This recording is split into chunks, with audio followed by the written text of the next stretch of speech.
Welcome to Pindar Poetry. We hope you learned something new. You want this resolved now? First, confirm your iPhone has internet and the latest iOS. Open Wallet and tap Apple Card to see the transaction and balance. If a payment is pending, finish it or schedule a one-time payment. This often restores authorization immediately. Next, make sure your billing address and contact details match what the merchant has.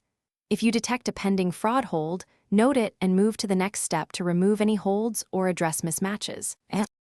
Once done with basics, inspect holds and recent declines in wallet. Tap messages or support to view any alerts.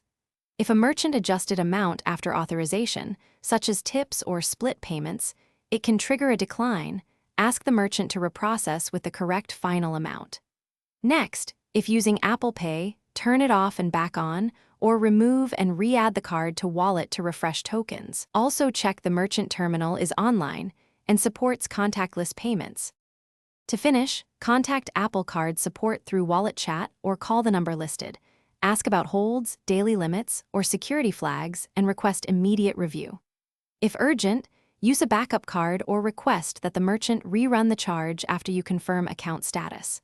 Make sure to restart your iPhone and try a different Wi-Fi or cellular network. This clears token negotiation issues.